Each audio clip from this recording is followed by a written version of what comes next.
Aquí estamos poniendo la mañana en camino, aquí estamos escuchando a Mateo, a Eduardo Mateo, el compositor, músico uruguayo. Le recordamos hoy, habida cuenta que justamente murió el 16 de mayo del año 90. Ese año, en septiembre, iba a cumplir los 50 años de edad.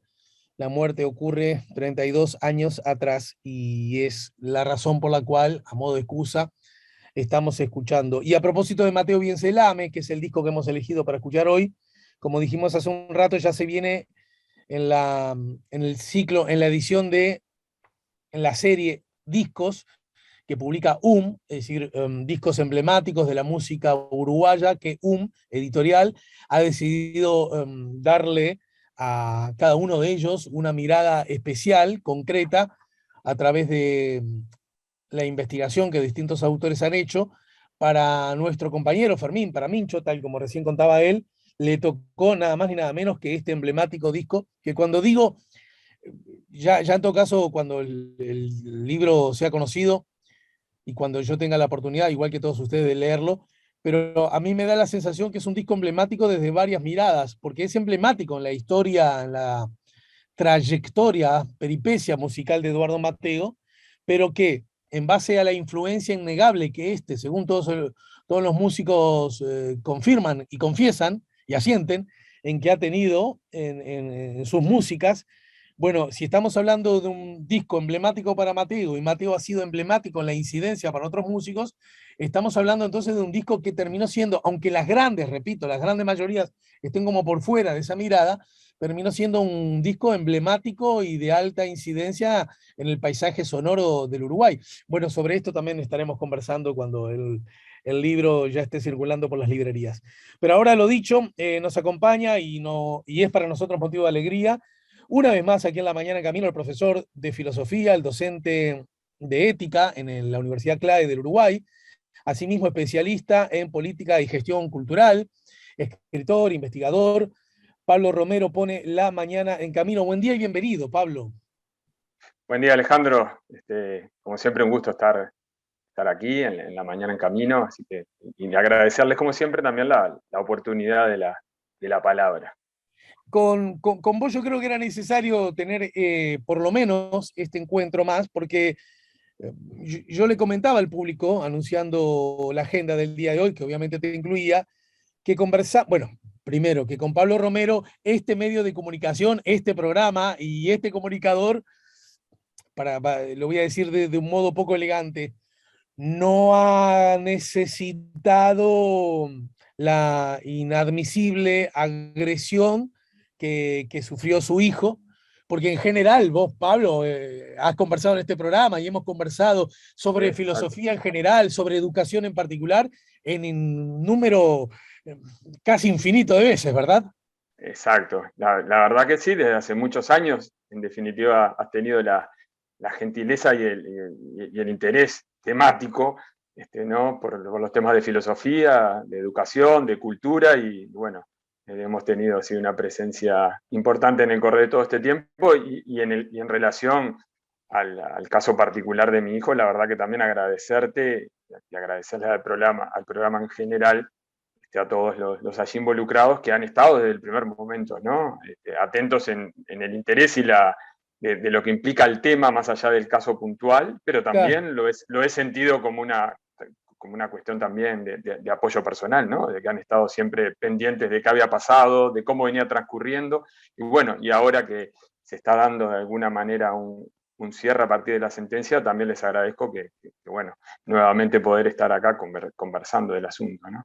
Y al pasar dijiste una de las claves con las que por lo menos hemos intentado abordar este asunto, bien alejado, ese ha sido el intento, bien alejado de la siempre tentadora catarsis um, puntual sobre un caso específico Sí. que tanto gana, ¿verdad? A las sociedades cuando ocurre un hecho que no nos gusta, ¿no? En el sentido literal, que nos fascina, es Sí, decir, sí, que sí, nos sí. gana la atención. Y a mí me parece, siempre lo hablamos, yo soy de los que he sostenido que esta cosa muy triste, muy fea que le pasó a tu hijo, ¿cuál hubiese sido el escenario ideal? Que no le hubiese pasado a tu hijo ni al hijo de nadie más, ¿no es cierto? Exacto, Que no le exacto. hubiese pasado al joven, tu hijo, ni a ningún otro joven.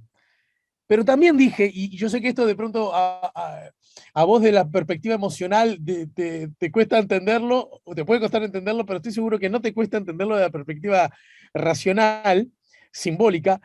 Eh, y yo siempre digo, pero y siempre tuve la sensación de que, y si tuviese que pasarle a alguien, qué bueno que le pasó al hijo de Pablo. Ojo, ojo, no. Tu No, no, hijo se enojaría mucho conmigo y yo lo único que tengo ganas de hacer con tu hijo es abrazarle, ¿verdad? ¿Pero por qué?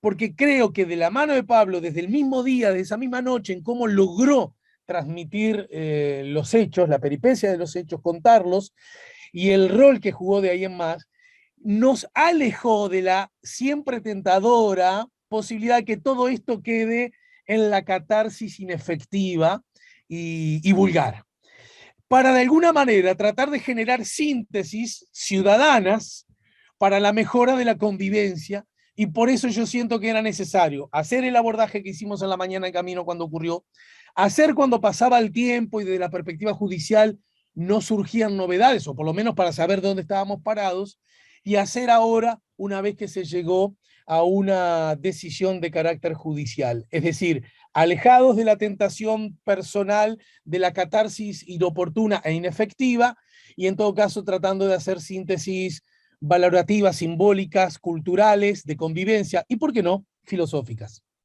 exacto. Exacto, sí. Y un poco creo en lo que vos decís también, porque es muy curioso, ¿vale? Mirá, un poco alguno de que por ahí no, cuando nosotros venimos de hace muchos años charlando y abordando temas de educación, de cultura, de filosofía, por ahí no nos tenía del todo ubicados. Mucha gente sí, por suerte, pero también otros no. Y este tipo de situaciones también generan esa, como vos lo decías en términos de fascinación, que también es como un morbo, ¿no? Que hay esa tentación a caer en el morbo, en saber qué pasó en el detalle, y eso ha llevado a que, bueno, mi exposición pública en estos últimos meses ha sido importante, y algunos incluso considerando, ¿no? Bueno, mirá, hasta el caso del hijo ha sido como si fuese un trampolín para la aparición en la escena pública, ¿no? Cuando, bueno, en verdad nosotros hace muchos años que venimos justamente Claro. reflexionando sobre estos temas, pero eso tiene que ver también con lo que prioriza justamente nuestra sociedad, ¿no? Vos lo ves también cuando prendés a veces los informativos y cómo cada vez es mayor la exposición de temas que tienen que ver con la violencia, con hechos delictivos. Hay una fascinación, si se quiere, con todos esos temas, y quizás si vamos hay pocos espacios o pocos lugares para ir a hablar de educación, de filosofía, de cultura. Hay mucho menos tiempo e interés público, si se quiere. Por eso creo que ha sido importante que justamente en las instancias que tuvimos acá en tu programa pudiésemos vincular el asunto más allá del hecho concreto con una reflexión más amplia, ¿no? Que nos pusiera justamente en camino de la reflexión que yo creo que entiendo que es más relevante, que es qué nos pasa como sociedad, cómo estamos tramitando la convivencia, la violencia, porque en definitiva, más allá del caso particular de mi hijo, creo que lo importante del asunto es que nos demos un espacio para la reflexión, y yo aquí lo he tenido, ¿no? Y eso es para mí Bien, importante, para mí en lo personal, y creo que para todos, ¿no? vamos a ir a, con ese objetivo, con esa intención, con ese plan, vamos a tratar de seguir abordando ahora con la resolución judicial arriba de la mesa, pero justamente para no obviar las piezas del puzzle, es inevitable que aludamos a la decisión judicial. Mira qué interesante, y te pido opinión sobre esto, perspectiva sobre esto. Porque por un lado, y deliberadamente cito estas dos fuentes, el Observador titula, eh, perdón, Caras y Caretas titula, Libertad a prueba para agresores del hijo de Pablo Romero. Ese es el título, Libertad a prueba para agresores del hijo de Pablo Romero. Los agresores del hijo de Pablo Romero evitarán la prisión efectiva a cambio de realizar tareas comunitarias y someterse a tratamiento psicológico. Se someterán a tratamiento psicológico, era el colgado de la información. y el mismo acontecimiento merece otro título por parte de las páginas digitales del Observador. Golpiza en Punta del Este, condenaron a los 4 agresores y deberán ir a un curso para el control de la ira, deberán cumplir con tareas comunitarias 2 veces por semana. Y aunque en ninguno de los casos me parece, a grosso modo, vos corregime, se falta la verdad, se dicen cosas que no sean ciertas, es, una vez más, por eso cuando repasamos la tapa de los diarios en la mañana en camino le llamamos dime qué sabes y te diré qué diario lees, hay como hincapiés distintos y hay sesgos inocultables acerca de que, por decirlo de algún modo, qué satisfactoria o no merece Ha la sido la resolución resolución. judicial a los editores de ambos medios de comunicación, ¿no? Exacto, y bueno, en redes, que algo he ido siguiendo, es un poco también las dos miradas que se han tenido sobre el asunto, ¿no? O sea, por ahí muchas personas señalan su inconformidad, digamos, con la sentencia, en tanto lo entienden más desde este lugar de libertad, ¿no? Libertad a prueba que suena, ¿no?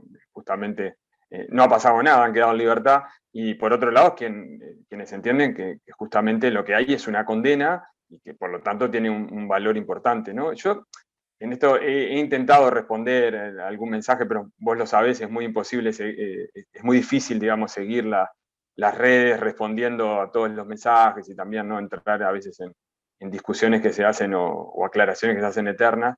Yo creo que es Eternas y importante, muchas veces inútiles, ¿no? inútiles, claro, porque en definitiva hay una incomunicación, ¿no? Porque ya hay una posición que de arranque en verdad no pretende escuchar mucho, sino más bien confirmar su posición, entonces en verdad no se genera como un simulacro de diálogo, ¿no? Nunca llegas al diálogo en sí. Entonces me parece que es importante, bueno, aprovechar estos minutos, ya que empezamos por aquí, en cuanto a alguna aclaración pertinente, ¿no? Los delitos por los cuales fueron formalizados los 4 agresores, que son violencia privada agravada y lesiones personales, tenían como pena máxima 24 meses, 2 años, ¿no? Al ser primarios, aún en una instancia de un juicio extenso, o sea, un juicio público, un juicio oral que lleva una instancia que puede llevar un año y medio, si eventualmente se dieran apelaciones, aún en ese caso, al ser primarios, se sustituye por un artículo del Código Penal la prisión efectiva. La condena dice se condena a prisión, pero después digo, con la atenuante de un artículo, ahora no me acuerdo bien el número, 287, 297 del Código Penal, se sustituye la prisión efectiva por medidas sustitutivas. Nosotros, ¿qué priorizamos en esta instancia? Y es lo que me parece que es importante recalcar y colocar en el centro, como ha estado a lo largo de todo el caso, cuál era la mirada de mi hijo sobre el tema. Porque por más que yo me he expuesto, he sido yo quien ha puesto el rostro a esta situación en los medios, por supuesto que esto siempre ha sido consensuado y charlado con mi hijo, ¿no? Claro. Salimos a los medios, ¿te parece? Sí. ¿Vos querés salir? No, prefiero estar al margen, prefiero no exponerme, no estoy en condiciones. Bueno, pero si vos lo hacés, me parece bien, me parece que puede llevar en un principio a cuidarnos, porque la salida pública nos ayudó a cuidar, como quedamos desamparados en ese momento en Pinares, luego a exponer y hasta acelerar los procesos policiales y penales, y a su vez después a generar reflexión. Mi hijo en todo momento ha estado de acuerdo en ese sentido con la exposición pública de la situación, por los beneficios en términos reflexivos y hasta personales que implicaba. Después, respecto de la sentencia, él ha sido el principal protagonista en cuanto a que fuésemos a un juicio abreviado, ¿no? Teniendo muy claro que el proceso largo también igual no hubiese llevado, como alguna gente reclama por redes, ¿no? Decir, a evitar la libertad de estos individuos, ¿no? En el sentido de libertad de movimiento, porque en verdad los hechos es una libertad bajo ciertas condiciones, que si no se cumplen, implica que sí se tenga una prisión efectiva. Pero lo primero de todo, que era el piso mínimo del cual nosotros partíamos, es que hubiese una condena. O sea, los 4 agresores quedan con antecedentes penales para siempre, ¿no? Judicialmente es para siempre, más allá de que públicamente, como vos sabés, los antecedentes después de un lapso de tiempo se limpian, ¿no? En el sentido que la persona pueda ir a buscar un trabajo o algo y no le aparezca al ser el certificado de buena conducta para siempre un antecedente de una pena que por ahí son 1 año, 2 años y no va a ser para toda la vida, que esto le permanezca con lo que implica también de estigmatización, ¿no? El sistema penal judicial funciona así, pero por supuesto que frente a cualquier caso de agresión de cualquiera de los sujetos involucrados, lo primero que ve un fiscal o un juez es el antecedente penal por violencia privada agravada y lesiones personales. O sea que de ese lugar me parece que es relevante que se comprenda que hubo una condena, que la condena es con prisión y que la prisión se sustituye en tanto son primarios y la pena no excedía los 2 años. Pero es relevante que hay una decisión a nivel penal de la justicia que marca una condena, ¿no? Eso es lo primero.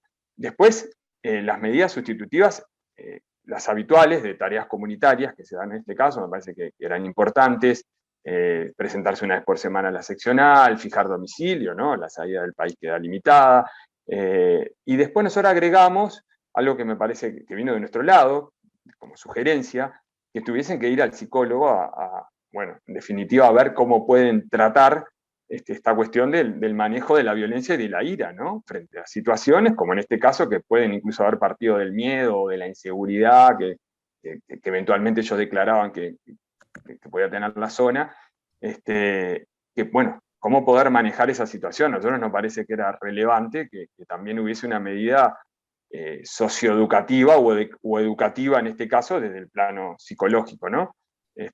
Y eso fue tenido en cuenta en el acuerdo, y por lo tanto para nosotros fue importante, y como yo te decía, lo fue para mi hijo porque también era cerrar una etapa, ¿no?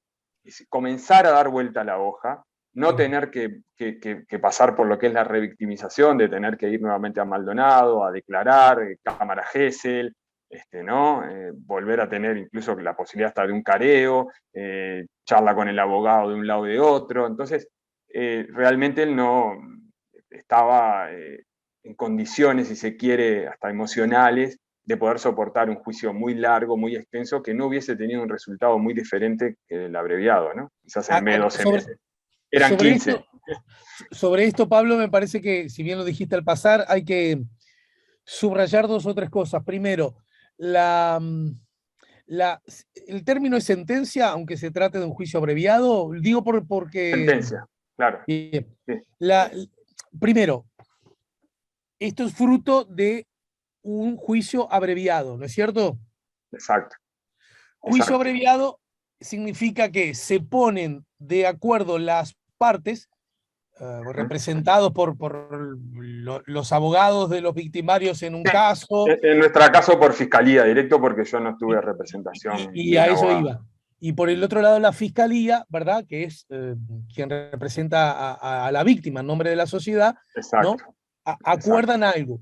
Ese acuerdo, entre otras cosas, esta es una herramienta que la vemos muy habitualmente, que es fruto de los sistemas acusatorios, el nuevo sistema que Uruguay ha abrazado en su Código de Proceso Penal, ¿no es cierto?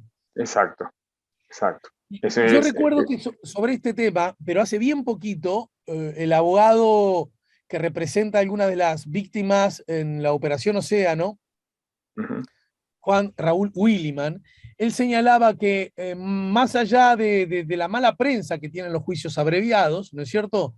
Él entiende que es una perspectiva informativa nada más, porque en la medida que se conozca qué era lo que ocurría antes y qué es lo que ocurre ahora, es claramente una buena noticia el juicio abreviado.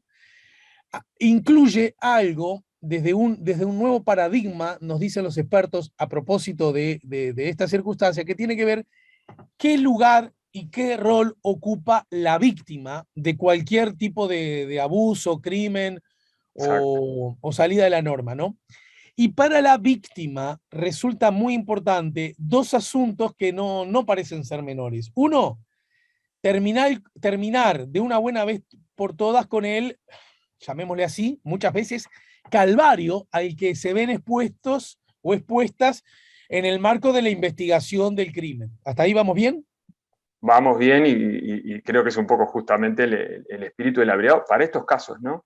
Y el otro asunto, que es inmensamente importante para las víctimas, que va más allá de cuánto tiempo el victimario pasará o no en prisión, si es que debe o no ir a prisión, Claro, que va más allá de la condena en sí y por sí, sino que tiene que ver con que para llegar al abreviado, el victimario tiene que confesar que es culpable y que hizo algo que no debió haber hecho. exacto, Y exacto. eso, para la víctima, nos decía Williman, desde Es una muy perspectiva importante, ¿no? sociológica y de la lógica de la justicia, es de inmensa, inmensísima importancia. Exacto, exacto. Yo lo vi, te lo digo, mira, Alejandro, en lo inmediato con mi hijo, ¿no?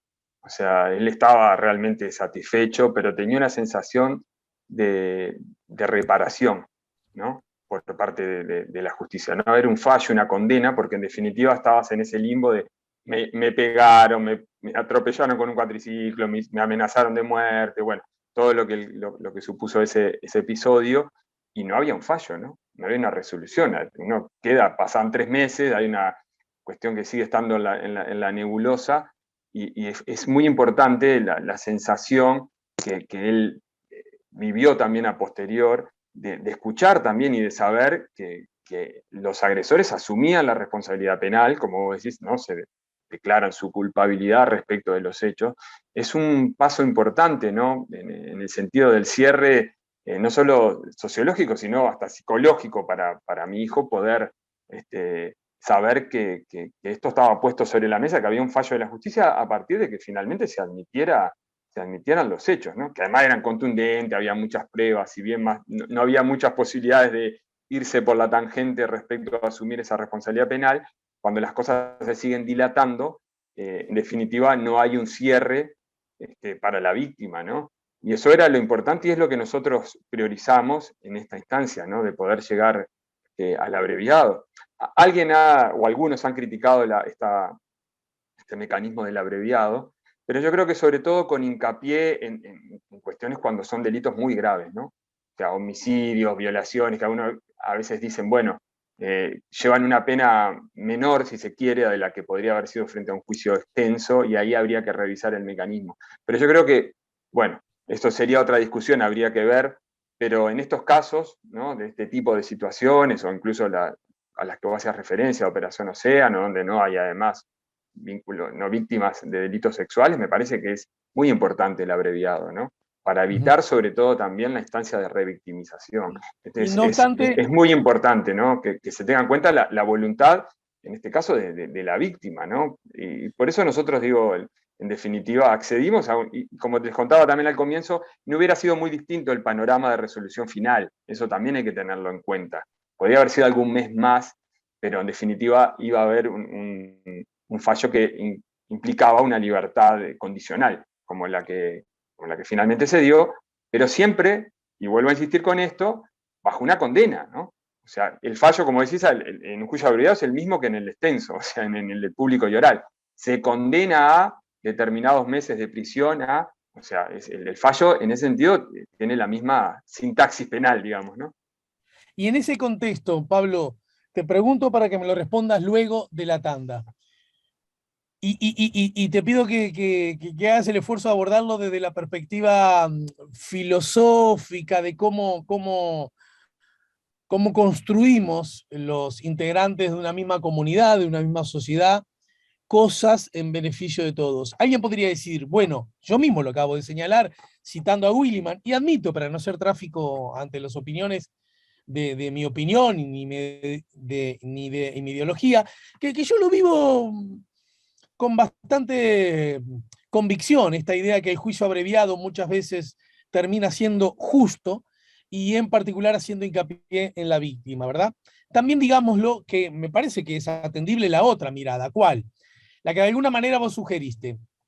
Para que esta barra no tenía cómo sacar la pata del lazo porque había testimonios, había asunción de la conducta, lo que no había era convencimiento de que habían hecho algo que estaba mal, más bien todo lo contrario, había una implícita reivindicación, bueno, ¿qué querés? Nos robaron, el Estado a través de un funcionario o funcionarios policiales de alguna manera pareció avalar en la acción inmediatamente posterior a la agresión, algo así que, ¿qué quiere? Esta gente está un poco cansada por los constantes robos que sufren. Hasta ahí también voy bien, ¿verdad?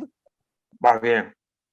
Pero, y entonces uno podría decir, uy, pero mirá que dieron el gran paso de admitir la culpabilidad para, de algún modo, como gesto de convivencia democrática, tratar de aquí en más todos ser un poco mejores. Pero también está la otra legítima sospecha que cualquier ciudadano puede tener, y es, no te comas la pastilla, no te comas la pastilla, porque en realidad esta asunción de culpabilidad es funcional a que todo se resuelva rápido, también para los agresores, que es una ventaja, Claro. y Sí, sí. además que todo se resuelva de alguna manera, está bien, los riesgos de ir a prisión eran más bien bajos, bueno, y de paso estoy un poquito menos con la obligación de hacerme un taller psicológico y de asistir a la Sí, sí. comisaría. Sí, sí. Lo que está arriba de la mesa es qué tan sincero, qué tanto podemos creer, ya no hablo de estos 4 individuos, de la sociedad en su conjunto, que aprenda de acontecimientos como estos, qué Claro. tan optimistas nos permitimos ser, ¿lo desarrollás luego de la pausa? Esa, dale. Vamos por Estamos ahí. con Pablo Romero, estamos poniendo La Mañana en Camino, estamos en el 98.7 y también a través de nuestro canal YouTube, La Mañana en Camino, canal al que pedimos que se suscriban. Preguntas, comentarios, opiniones llegan a través del WhatsApp 099-894-987 y también a través de nuestro chat en el canal YouTube, La Mañana en Camino. Seguimos poniendo La Mañana en Camino, último tramo de la charla acá en el 98.7 y también en nuestro canal YouTube La Mañana en Camino con Pablo Romero, el profesor de filosofía. En este contexto, no solo eso, sino también padre del joven Ignacio Romero, que fue víctima de la agresión de 4 individuos en febrero último en Punta del Este. Ya hay fallo judicial en el marco de un juicio abreviado. Y desde esa perspectiva estamos conversando con Pablo. Quedó la pregunta pendiente, Pablo, es decir, gestos de esta naturaleza. Hablo en el caso que a vos te afecta tan de cerca por ser papá de la víctima, pero también te invito a que hagamos reflexiones más a tiro largo y más generales.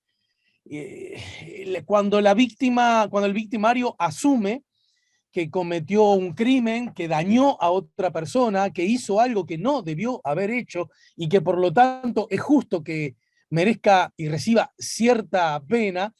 En ese sentido, cualquiera uno podría decir que no solo le da paz a la víctima, sino que de algún modo, lo digo en estos términos, genera esperanza en la sociedad de que, bueno, entre todos, juntos, estamos creciendo, estamos siendo mejores, nos volvemos un poco más civilizados. Y desde ese lugar, bueno, también sentía que era pertinente la mirada un poco escéptica a estas conclusiones que acabo de sacar, en el entendido que muchas veces las personas dicen lo que dicen, no porque lo crean, sino porque, asesorados por sus abogados, les conviene. ¿Dónde nos paramos? Bueno, ¿dónde nos paramos nosotros inicialmente? Fue priorizar, como lo decíamos en el bloque anterior, en lo que mi hijo necesitaba y requería y quería respecto de la situación. Pero luego está, por supuesto, esto que vos señalás y que me parece que también es importante, porque sí hay una cuestión que puede entrar en juego, es, bueno, zafamos de esto, puede haber una medida más leve y no nos aporta nada, me refiero a los agresores, en términos de que tengan, en definitiva, una reflexión, una autocrítica que les permita también mejorar como personas, ¿no? Que puedan ver lo actuado desde un lugar que les permita no solo asumir una pena en términos de lo que es el sistema judicial, sino una reflexión desde el campo moral, desde la ética, ¿no? Y sí puedo decir que, o por lo menos confirmar respecto del principal agresor, quien atropelló con un cuatriciclo a mi hijo, que es Bruno Riverón, que lo puedo nombrar porque en definitiva, no solo porque hay una sentencia pública, sino porque él mismo se expuso en algún medio para dar su punto de vista, y bueno, fue él el que señaló su nombre y puso su rostro en cámaras. Bueno, en el caso de Riverón, aún en la instancia del juicio abreviado, claramente no tuvo una actitud autocrítica, sino que cuando se le preguntó respecto de si entendía los términos del acuerdo, si asumía la culpabilidad, empezó a ensayar una especie de discurso relacionado con que habían sufrido un linchamiento mediático, y qué curiosa la palabra, ¿no? Porque en verdad Riverón es en definitiva quien casi termina linchando a mi hijo en eso de confundirlo, ¿no? Con un ladrón a partir de su apariencia, y el término que utilizó da cuenta claramente de que no ha tenido ningún proceso reflexivo sobre su accionar, y que incluso se intentó en ese momento ponerse como en un lugar de víctima del linchamiento mediático, ¿no? Por supuesto fue inmediatamente puesto en su lugar por el juez. Respecto a lo que se estaba preguntando era otra cosa, era si entendía el proceso, no si la cuestión que él quería reivindicar respecto de ese lugar de que ellos habían sido víctimas de algo, ¿no? O por lo menos en el caso de él. Cuando nosotros además claramente hemos colaborado en todo tiempo, incluso con el blindaje mediático que ellos tuvieron, ¿no? Yo, en toda la referencia ha sido siempre a los agresores, sin colocar nombre, sin colocar ningún tipo de referencia, aunque las teníamos. Me parece que no era por ahí tampoco el camino. Y entonces, bueno, sí comparto entonces contigo que hay, o que puede haber, un cierto escepticismo respecto de que este tipo de mecanismo de los abreviados implique alguna reflexión en los condenados, más allá de esta cuestión de, bueno, zafo de esto, eventualmente puedo tener una pena menor. Nos corresponde, por lo tanto, al resto de la sociedad seguir pensando estas circunstancias, más allá de las penas en concreto, ¿no? Porque yo creo que acá lo que en definitiva nos debe interpelar es cómo nosotros estamos procesando determinadas situaciones que tienen que ver con un clima de miedo, de inseguridad, de convivencia, bueno, en donde, como decía Hobbes, ¿no? O como escribió Hobbes allá, en los orígenes fundacionales teóricos del Estado moderno, ¿no? El gran dilema de Hobbes, mediados del siglo XVII, era cómo podíamos vivir en paz los hombres en una sociedad saliendo de ese clima, ¿no? de miedo, de inseguridad, donde, como decía, el hombre es el lobo del propio hombre, ¿no? Si el miedo es lo que nos une, y nos unimos bajo la tutela del Estado, ¿para qué? Para superar, en definitiva, esta posibilidad de vivir en un estado de guerra de todos contra todos, ¿no? Y eso creo que lo que nos debe aportar como reflexión, y que yo espero también, realmente lo espero, que esto llegue también a los propios agresores. O sea, cuando nosotros sugerimos la posibilidad del taller para el manejo tratamiento psicológico para el manejo de la Te iba a violencia, preguntar sobre eso para que nos lo tiene aclares que un ver poco. con esta cuestión, ¿no? Claro que tiene que ver con esta cuestión de cómo nosotros convivimos, que es el gran problema que tenemos, ¿no? Y lo hemos visto, Alejandro, mirá lo que pasó hace poco en Lezica, ¿no? El linchamiento de este joven, ¿no? Que ahí sí realmente llegó a un estado de gravedad de tal naturaleza, pero estamos viviendo y estamos en una ola de violencia.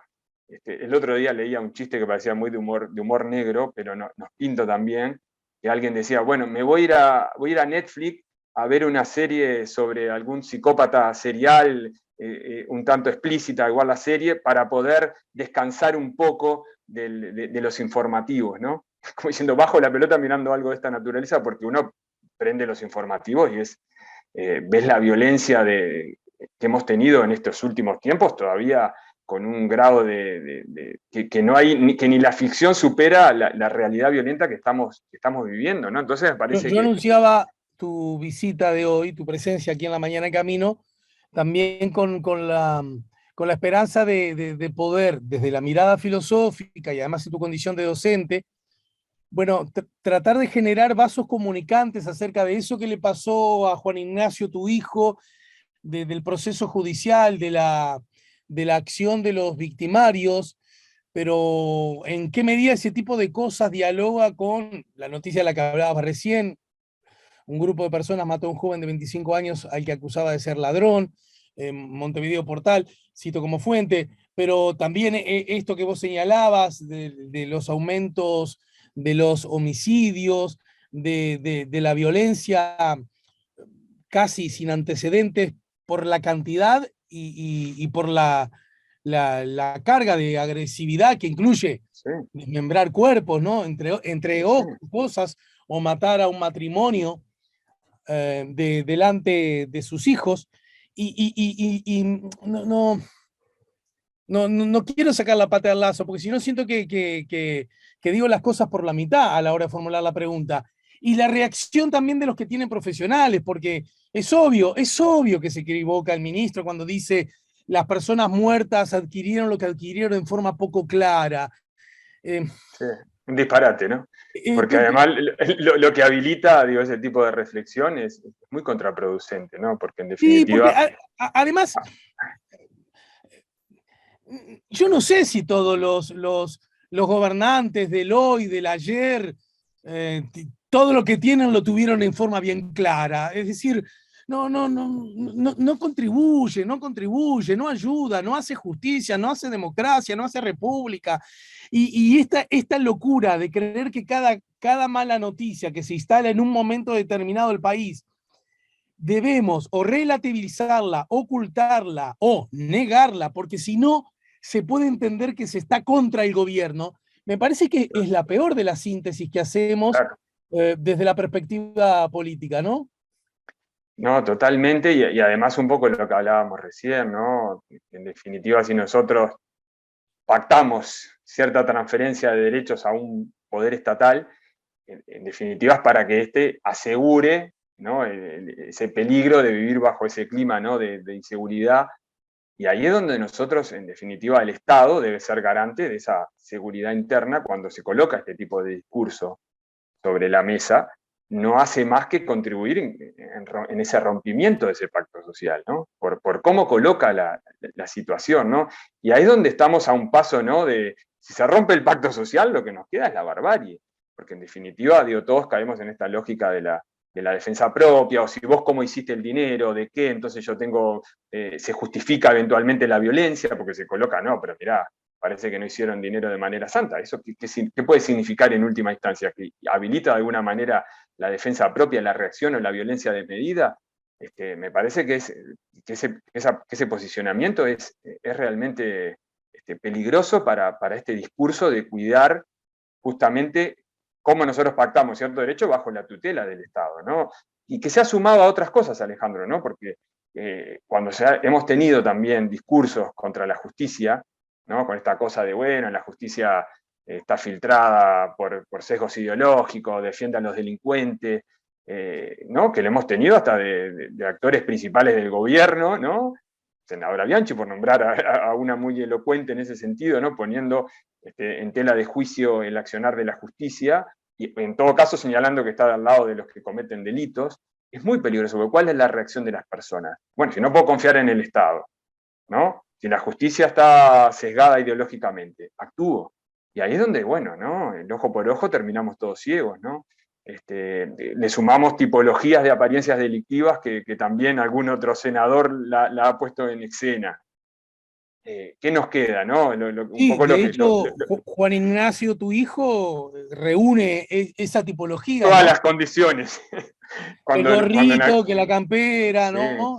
cuando en aquel momento Gandini tuvo la infortunada referencia a cuál era la tipología de un delincuente, estaba describiendo a mi hijo, ¿no? Pues en el sentido que usa capucha, un gorrito, tenía un tatuaje, tiene un piercing. Bueno, eso implicaba ser candidato a sospechoso de delito, ¿no? De estar cometiendo un delito. Y esto me parece que es lo complicado, sobre todo cuando viene de parte, insisto, de actores principales de quienes ejercen el gobierno, o sea, que son los representantes del Estado, cuando el Estado justamente es quien tiene la responsabilidad de asegurar la paz, ¿no? De cuidarnos, de garantizar la seguridad interna, y eso debe realizarse sin pensar, que creo que es lo que a veces pasa, en los beneficios o no electorales, ¿no? Porque acá en definitiva no es una cuestión de estar atacando al gobierno para conseguir algún rédito electoral, sino porque realmente uno exige que se mantenga esa defensa del pacto social y que se dé la talla en materia de seguridad, y que se cuide mucho los discursos que se sostienen frente a esta ola de violencia, en donde en definitiva lo peor que nos puede pasar, Alejandro, es lo que hemos visto en nuestras sociedades, donde hay poderes ya violentos, incluso vinculados al mundo del narcotráfico, que empiezan a ser un gobierno en paralelo, ¿no? Nosotros tenemos que cuidar mucho la institucionalidad, mucho, porque si algo nos destaca aún a nuestro país es la solidez institucional, ¿no? Entonces, cuando uno empieza a ver esto que vos decís, ¿no? Desmembramientos, ajusticiamientos, gente que reacciona y actúa generando linchamientos de sospechosos de delitos o golpizas, como sucedió a mi hijo, bueno, ojo, ojo porque son síntomas, signos que nos podrían estar volviendo a colocar en aquel viejo dilema, ¿no? De civilización o barbarie. Nosotros necesitamos una fuerte defensa entre todos del rol del Estado relacionado con la seguridad y la confianza plena en la justicia, ¿no? Porque si no, esto se nos puede ir de las manos, ¿no? Creo que ya estamos teniendo, en este sentido, algunas señales muy negativas. Bien. Algunos mensajes llegan, bueno, a propósito del concepto, herramienta, juicio abreviado. Alguien nos dice, yo fui a un juicio abreviado por un problema vecinal en la cual la supuesta víctima me tiró con un bloque cuando yo estaba y él anda suelto y yo estoy en libertad a prueba, tuve que mudarme y aún mi causa la fiscalía no la ha tomado. Te llamo y te cuento, yo nunca tuve prensa, no soy fulano de tal. Bien. Este mensaje llega a través del 099-894-987. Dice alguien más, hola, yo soy Mario, no te olvides que hay bien clarito una justicia para ricos y una para pobres. Si no, mira el caso que se está juzgando ahora con los fallos sobre el caso de los chicos del yate, que había jueces y allegados al gobierno y manda otro mensaje que agrega, escuchando al padre, qué importancia que el joven sienta la seguridad de la contención de la familia y la importancia de la justicia y la democracia. Felicitaciones, felicitaciones padres, agrega Bueno, este gracias. mensaje. Desde ese lugar, ¿qué es lo que continúa por hacer? Yo no quiero invadir demasiado la interna de la familia, pero en todo caso, desde la perspectiva simbólica, ¿no? Y casi como colocado desde ese lugar, en un ejemplo, en un caso a ser tenido en cuenta, ¿qué es lo que queda por hacer? A Juan Ignacio como chiquilín de nuestro tiempo y de nuestro país, a ustedes con él y sus hermanos, a la sociedad en su conjunto, y desde la perspectiva estrictamente judicial, si hay alguna otra instancia, en fin, contanos un poco a modo de resumen. Bueno, no, en la instancia judicial el caso ha quedado cerrado, a partir de ya tener una sentencia, una condena. A nivel familiar, bueno, mi hijo, como te decía, recién ha cumplido los 18 años, fue como una entrada al mundo adulto abrupta, si se quiere, con esta situación, pero yo lo veo muy bien parado, sacando también enseñanzas positivas a pesar de lo negativo de la situación, porque bueno, nosotros por supuesto que ha sido una preocupación la contención en lo emocional, pero también la contención y el diálogo relacionado con lo valorativo que uno puede sacar de este tipo de circunstancias, ¿no? Él se está formando en definitiva como persona, pero también como ciudadano, ¿no? Y una de las cosas que nosotros también hemos hecho hincapié es que él no quedara con ninguna sensación de resentimiento ni de estereotipo, ¿no? Del mismo estereotipo que él sufrió, ¿no? Claro. No es tampoco los chetos del este que te pisan con el cuatriciclo de lo que andan con los gorritos y son todos así. Porque, bueno, la verdad que sería caer en la misma lógica de discriminación y de estereotipo que sufrió Nacho, ¿no? Entonces, para nosotros ha sido muy importante que él comprenda eso y que en definitiva le quede alguna enseñanza que tiene que ver que la violencia no se combate con violencia, que hay que evitar los prejuicios, las discriminaciones, que frente a una situación de este tipo hay mecanismos legales que el Estado nos protege y que por lo tanto hay que seguir ese camino, que por ahí puede ser más largo, pero es el camino correcto.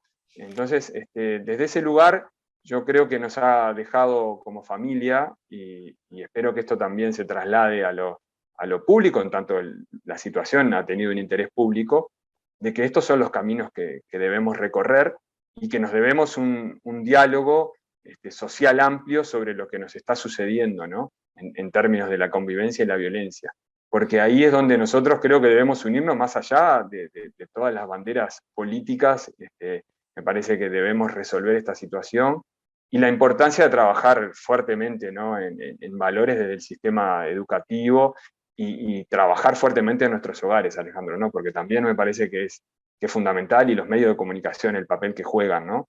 Que también es central, porque no se resuelve tampoco con 4 horas que los gurises vayan a aprender algo a la escuela o al liceo y de pasada se le hable sobre la convivencia, ¿no? O sea, el papel quizás más importante se juega en cada hogar, en cada familia, y también en el papel de educación, no solo de información, sino de reflexión y educación que juegan los medios, los educadores, ¿no? El papel que jugás vos, que juegan otros que están en tu lugar, eso es muy importante, ¿no? Porque las señales desde ahí son importantes. Y por supuesto que las señales, como habíamos hablado hace unos minutos atrás, desde el espectro político, ¿no? Tienen que ser muy claras al respecto. Lamentablemente a veces caen en esta cuestión de la especulación electoral y terminan cercenando una discusión más amplia y generosa respecto de lo que realmente se necesita pensar en la sociedad y no en términos del beneficio electoral puntual, ¿no? Así que hay mucho para trabajar y hacer. A nosotros nos ha quedado, a pesar de la situación, elementos positivos, y esperemos que también la situación termine o haya generado algo interesante, importante de reflexión, y que hacia adelante, cuando esto se diluya, cuando esto en definitiva sea una anécdota que algunos a la pasada recuerden, lo que sí nos quede es seguir pensando estos temas, ¿no? Porque son importantes, ¿no? Bueno, Pablo, mira, algunos mensajes en el final me sirven para despedirte de todo tipo y bien distintos, como la gente es, ¿no? Janet aprovecha esta charla para decir, mi tía adulta mayor fue atacada en su casa varias veces por menores, le pincharon el ojo una barra. Hicimos denuncia 2 y una ampliación de la primera denuncia, pedimos 2 veces custodia en el 2020. En el 2021, abrí la policía uno a la casa de mi tía a hacer firmar de nuevo la denuncia porque la extraviaron. Detalle, madre del agresor es policía, lo dice Janet. Omar agrega, somos primitivos y violentos y territoriales, las bombas, el destierro a millones de personas y el hambre de millones y el tráfico de personas es un claro ejemplo de que no hemos evolucionado. Creo que intenta decir eso Omar. Dice Juan Antonio, hay que ser menos soberbio, arrogante y escuchar a todos para lograr una política de Estado, no hay iluminados. Mirta dice, ¿qué sucede con Océano 21? Supongo que se refiere a la Operación Océano, A a la la así operación llamada. Océano. Y Álvaro agrega también felicitaciones al señor Romero por su actitud. No sé si sería capaz de tener esa actitud. Excelente el programa. Bueno, te abrazo, te agradezco, Pablo, y la seguimos más temprano que tarde, ¿sí? Bueno, muchas gracias, como les había dicho al inicio, por la posibilidad de la palabra y por haber estado todo el tiempo también apoyando e interesado en esta situación y pensando desde esta situación un aporte para todos. Así que bueno, muchas gracias, Alejandro. Pablo Romero, el profesor de filosofía, una vez más nos acaba de ayudar a poner la mañana en camino. Nos vamos a la pausa. Al regreso, el periodista, analista, editor Pedro Crivari pone la mañana en camino. Salió el último número de Túnel. Servirá como excusa para que nos cuente acerca de Túnel y otras cosas arriba de la mesa. Estamos en el 98.7, estamos poniendo la mañana en camino. Los que nos siguen por el canal YouTube, no se olviden, los que nos están mirando, de mirarnos. Bueno, les abrazo, les agradezco, pero también marquen con el dedito para arriba me gusta. Así que les convoco a todas, todos, para que lo hagan. Y si hubiese entre los que nos están viendo personas que aún no se han suscrito a nuestro canal, que lo hagan. Ya estamos en 3.687, a solo 13, a 13, ahora sí, a solo 13 de 3.700, que es un lindo número para llegar, qué sé yo, entre hoy, mañana, pasado, sería un buen número llegar a 3.700 suscripciones aquí en La Mañana en Camino, así que convoco, pido a todos aquellos que nos están viendo por el canal YouTube que lo hagan, si aún no lo han hecho, y si ya lo hicieron, miren a su costado, miren hacia adelante, miren hacia atrás, y si alguien todavía no está suscrito, les proponga que se suscriban a nuestro canal. ¿Y qué es eso? Le van a preguntar y van a decir, nada, es un canal en YouTube que permite apoyar de ningún tipo, porque no sale, es absolutamente gratis, a una propuesta que tiene como objetivo la comunicación sin soporte económico, sin soporte político, con las debilidades que ello implica, con las fortalezas que eso conlleva, y que tiene simplemente como objetivo ayudar a contribuir a ser un poco más ciudadanos, mejores ciudadanos, bajo la lógica de que importan las ideas, conociendo las ideas se ayuda a entender todo un poquito más. Así que la mañana en camino les pide que se suscriban. Otra vez un abrazo a Pablo, nos vamos a la pausa. Pedro Crivari al regreso.